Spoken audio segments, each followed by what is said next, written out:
The Gospel according to Matthew.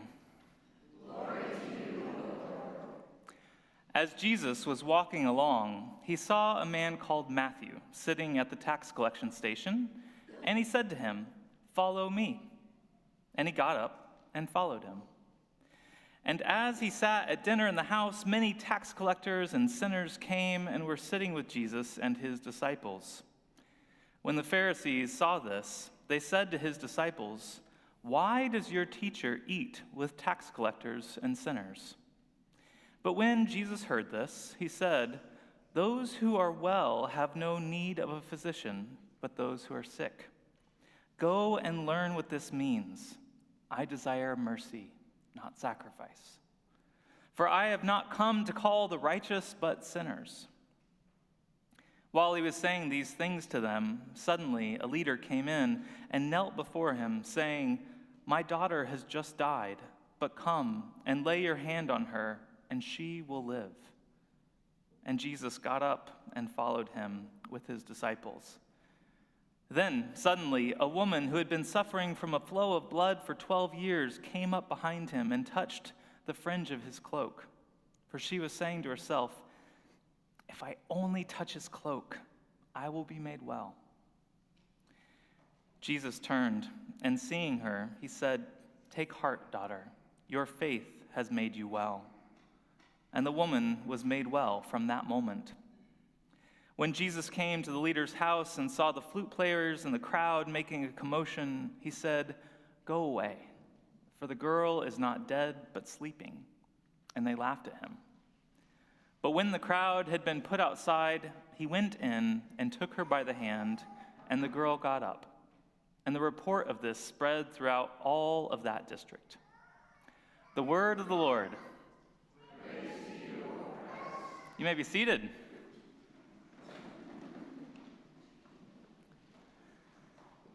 Well, good morning, everyone.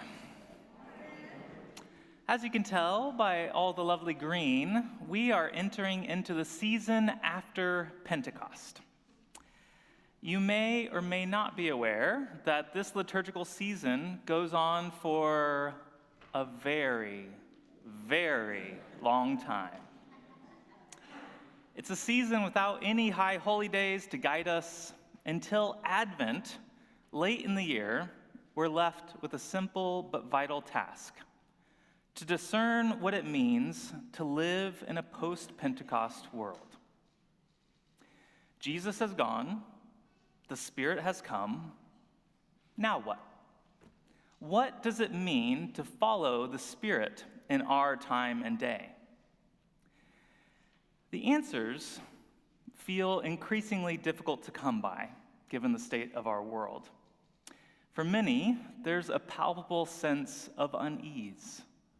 We've always had divisive politics in our country, but things seem worse now. We've always had economic woes and budget shortfalls in our communities, but things seem to be getting worse lately. Tensions have always been bad in the Middle East. Poverty and famine have always been an issue in places like Africa and others. Homelessness and housing woes have always been present in places like Eugene. And yet, things feel just a little bit worse right now. I want to name these things aloud because I think it's important to identify some very powerful forces that are tugging at the threads of our collective social fabric, making it all feel a bit threadbare, even if many of us live in relative privilege and security. I've been hearing from colleagues and friends who work as therapists and social workers, mental health care professionals, pastors, who say that they're witnessing higher than normal levels of fatigue and stress in the people they serve. In wide-scale mental health tracking, reported rates of clinical anxiety and depression have seen sharp double-digit increases over the last year. The struggle is real. Maybe you're noticing it too, either in yourself or people you're close to. Perhaps it is timely then that our scriptures for today highlight so prominently the theme of acute need. In our gospel for today, we see snapshots of two stories. We hear about a woman whose chronic flow of blood has plagued her for 12 long years. You can almost imagine her desperation and her courage as she reaches out to touch the fringe of the Savior's cloak, hoping against hope that she would be made well. And in a moment when the great Rabbi Jesus could have scolded her or chastised her for her defiance of custom and propriety, Jesus turns to her, full of mercy, and he blesses her boldness and trust. He says, "Take heart, daughter.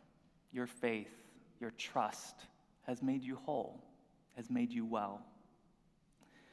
Our other story involves a local leader who has lost his daughter to an unknown illness, and yet while his household and his community has moved on to the ritual requirements and communal patterns of grief and lamentation, he approaches Jesus with his heartache and hope.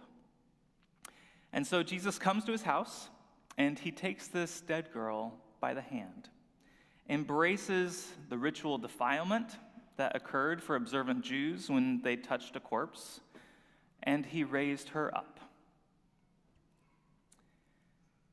These stories are beautiful and poignant in their own right. But in our text today, they don't serve as standalone examples of Jesus' healing power. They serve instead as narrative demonstrations of what Jesus has just been teaching the Pharisees.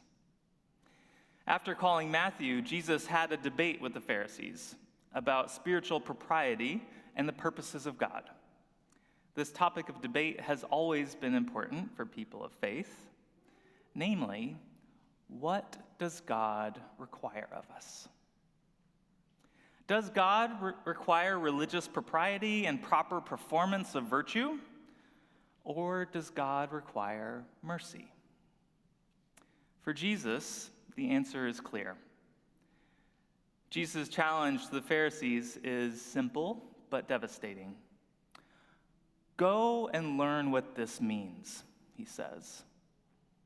"I desire mercy, not sacrifice," quoting from Hosea. "For I have not come to call the righteous, but sinners." As it turns out, the Pharisees' real issue wasn't scriptural ignorance. It was a lack of imagination.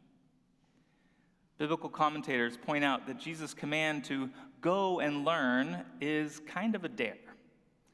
Go and learn introduces a precept the Pharisees know only too well, so their failing scarcely lies in scriptural ignorance. The problem, rather, is a lack of imagination. They can't see how the words, "I desire mercy, not sacrifice," justify Jesus' outreach to sinners.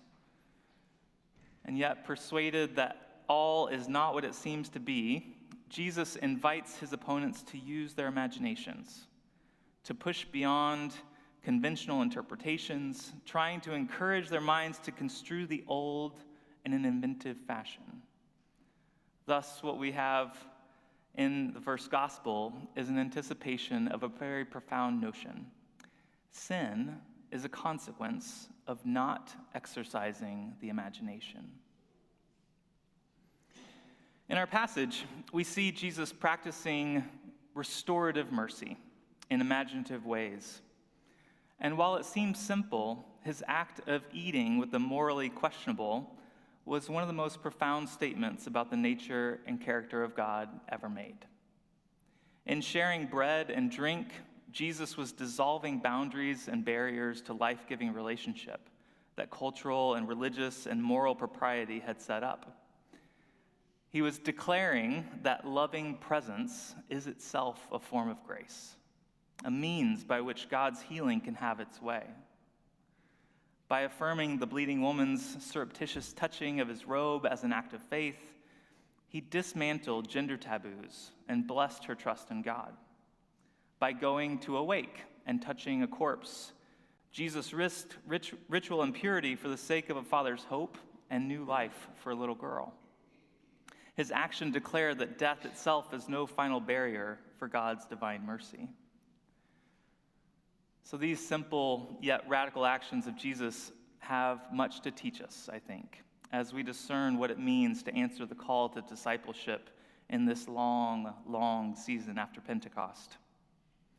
In a time when our collective sense of well-being is severely frayed, when war and famine and loneliness tear at who we are as a people, when fear and grief grip us ever more tightly, Jesus' simple yet revolutionary acts of grace can serve as a reminder, an inspiration, and even an invitation to us.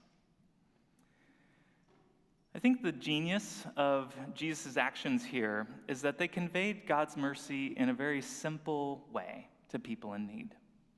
He shared food, he offered blessing, and he showed up physically for those who are grieving.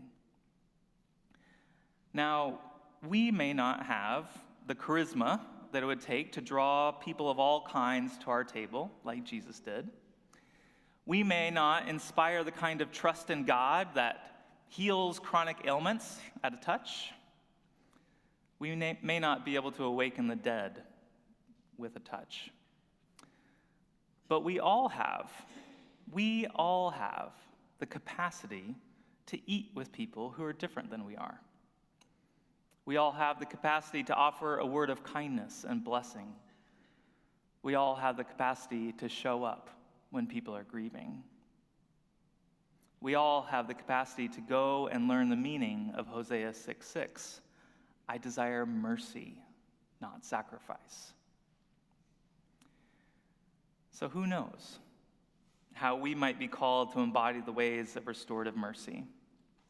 But if sin is the consequence of not exercising the imagination, then the work of unwinding sin's effects means imagining new, simple forms of restorative mercy.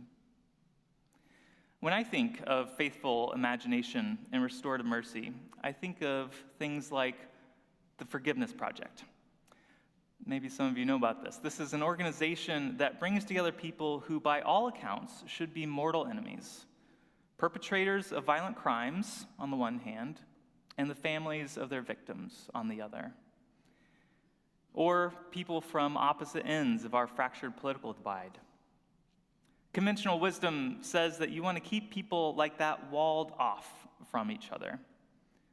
But the Forgiveness Project sits them down in a room to hear each other's stories. It treats the other not as a monster or an animal, but as a person hiding a deep well of pain. And when they share a room, the fabric of the common good is rewoven, one thread at a time. When I think of faithful imagination and restorative mercy, I think of the folks right here in Eugene who looked at empty lawns and parking lots and dreamed up Square One villages, tiny co-ops where unhoused individuals not only get a roof, but democratic ownership of the community they're in. I think of the work done by the good people of Hosea Youth Services, who see unkempt homeless youth on street corners not as an eyesore, but as an opportunity for relationship and second chances. I think of this community, which saw an empty lawn right over there and imagined it into existence a trio of shelters for people in need. When I think of faithful imagination and restorative mercy, I think of people who observe friends who are weary and frazzled and interpret that as an opportunity to stop by with takeout.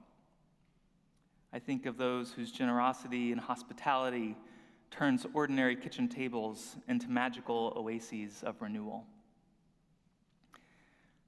If you'll notice, none of these examples require us to perform miracles. What they do require of us is to perform presence. As we walk through this long, green, ordinary liturgical season, we can't expect a high holy day to shock us into action. Our call, rather, is to stretch our imaginations in the grocery store aisle as we drive down our streets, as we gather around our own dinner tables. God's Spirit is at work.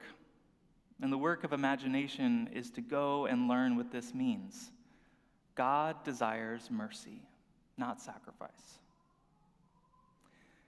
So, May God grant us the courage to imagine a world made whole and the boldness to join God in making it so. Amen.